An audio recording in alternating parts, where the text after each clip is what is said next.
Hello everybody and welcome back. I'm your host Raven800. As you all know, today I'm not going to be doing any streams this weekend, mainly because I'm trying to get a few things in order. But I wanted to go ahead and re-upload this video that I did for a friend of mine in hopes of getting more traction and helping them out as they are trying to break into writing and narrating creepypastas here on YouTube. So I went ahead, I listened to one of his creepypastas on his channel and decided to go ahead and slap together a video for him, just to kind of, I guess, make it look a little more professional, since he doesn't really have a lot of video editing skills at the moment. So I figured I'd go ahead and help a good friend out. He is a longtime friend of mine, and hopefully, yeah, garner enough traction where he can actually start doing more and more of these creepypasta narrations and whatnot, and hopefully, you know, get himself a decent audience. So if you like what you see today, or if you like hearing the narration of this creepypasta that he had actually written himself and narrated himself using a using a cell phone, then go ahead and check him out over at Wolfwoodphreak. Again, he's a very good friend of mine, one that I absolutely love helping. And yeah, before I play the video though, I just want to go ahead and throw out a few quick trigger warnings. This is a narration or creepypasta that does depict attempted suicide, and also has loud gunshot noises. So if these are things that will trigger some kind of anxiety in you or any PTSD of any kind, please just go ahead and turn the video off now and enjoy any of the other selections of videos that I have for myself. He does also have just a straight narration of the creepypasta, where it has like no added sound effects or music or anything on their channel as well. So if you want to check that out instead, you can go ahead and check that out on his channel. Links will be in the description below, as well as credits. So thank you all for watching, and I do hope you enjoy.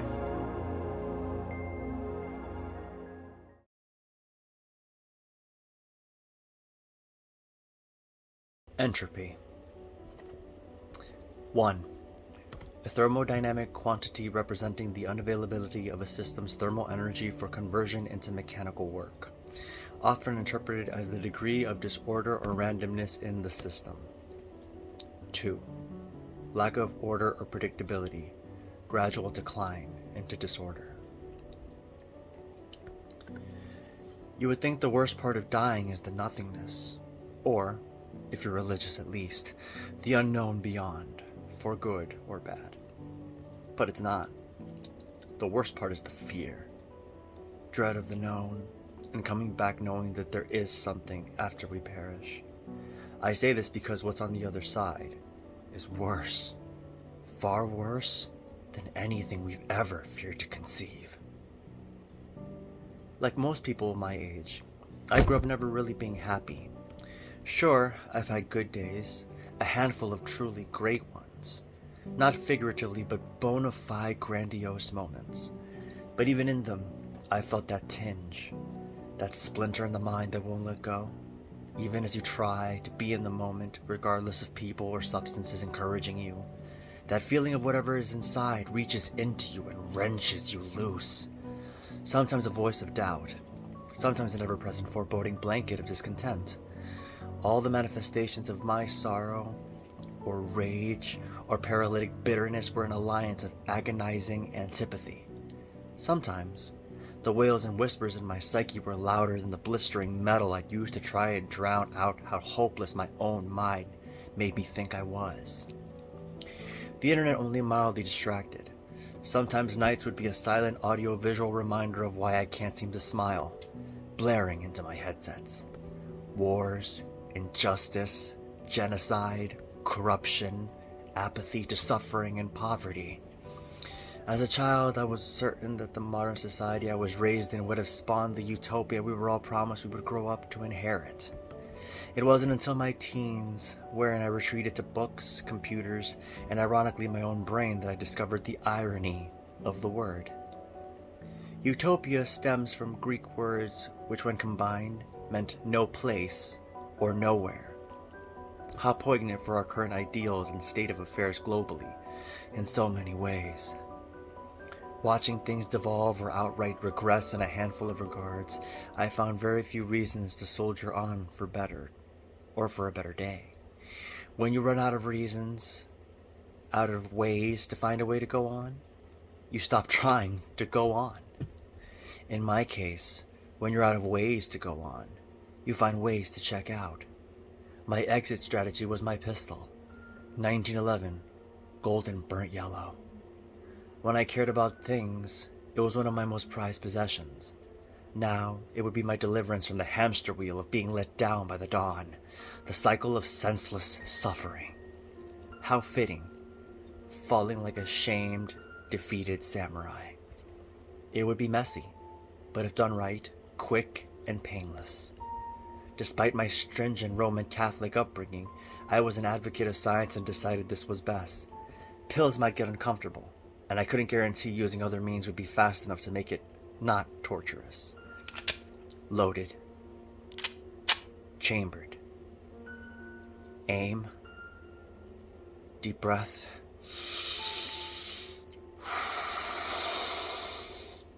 Deeper breath. Trigger finger. Hesitation. Fear. Survival instinct. The resentment builds as I hear the laughing inside my own ears from something that isn't even there. I feel anger as it mocks my cowardice. And I shot. Black. Did I get it wrong? I must have. I was still alive, but there was nothing to see. Great. I must have done so poorly that I ended up nothing but a vegetable, blind and incapable of living, yet alive. Then the blinding flash of white. Not blinding bright, but brightly shining white it was. The blinding was intensity. The radiating hue of what was waving into my pupils felt inescapable to my nerves. It was the searing ache you get from not listening to adults as a child when they warned not to gaze at the sun, except the sun itself was penetrating my sockets. I opened my mouth to react, but it wouldn't budge. Except I felt the reaction of every fabric of my flesh, from tongue to lips to the throat itself, burning as if grazed by flames. Nerves squealed. Saliva dried up by the drop. My vocal cords thrummed erratically and yet didn't move at all. I made no noise, but could sense the paralytic, chaotic vibration. My skull was a veritable fissure. It was every scrape and injury and illness, all the long nights, overly early mornings, and stream of bad decisions ever made, all rolled into one.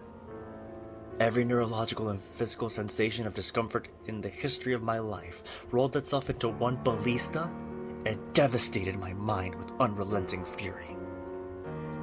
The misery of the uncertainty and the endless barrage of it all lasted for what felt incalculable hours. Then color. Clarity. I was still in my room. Still standing. Still it looked. Falling. I hadn't died yet. I was still fucking dying. No. This isn't what I thought it was supposed to be. Time passed in what I could only describe were ages as my body was collapsing under the weight of my still own continuing suicide.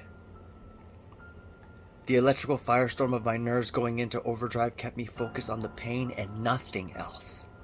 I couldn't shut it out as I realized what happened to itself and sounded the emergency alarm in a torrent of jolts. The body tends to scream orders at the mind, and the mind to the person in times of stress or trouble, entreating us, at all of us, to cease what is happening. This safety siren tends to subside over time, if it is heeded to. In death, the horn and body-wide taser was left permanently on. I couldn't find a way to escape the only reality left to me. Minutes, hours,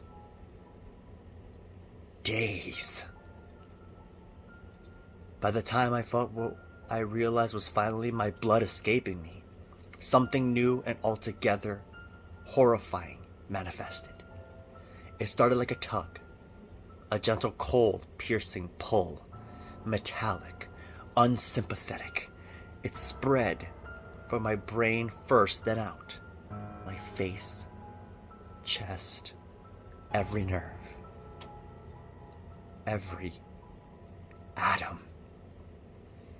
The tearing mercilessly and caustically eroded my sanity and flesh as I felt the skin wither and dry.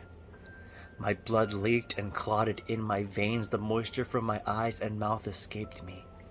My throat became a desert, even as I felt the wails of torment acoustically resonate and die in me and yet continue.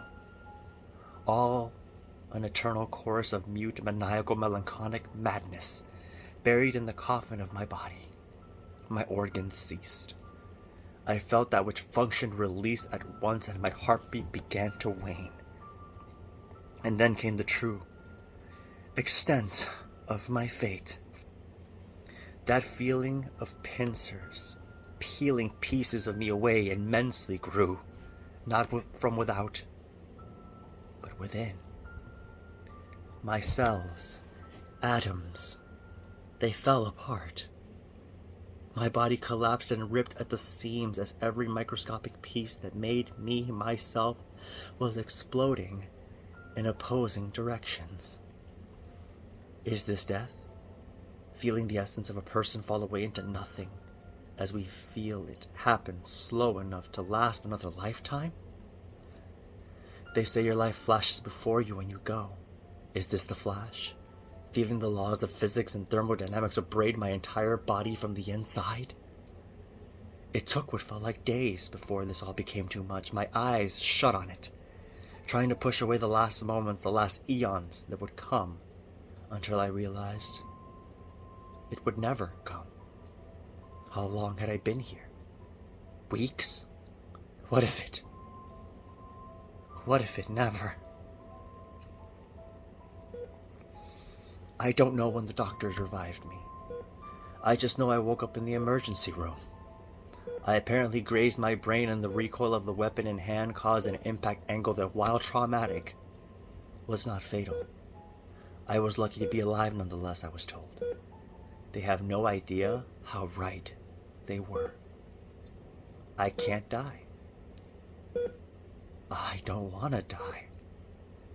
I just can't. I can't go back there.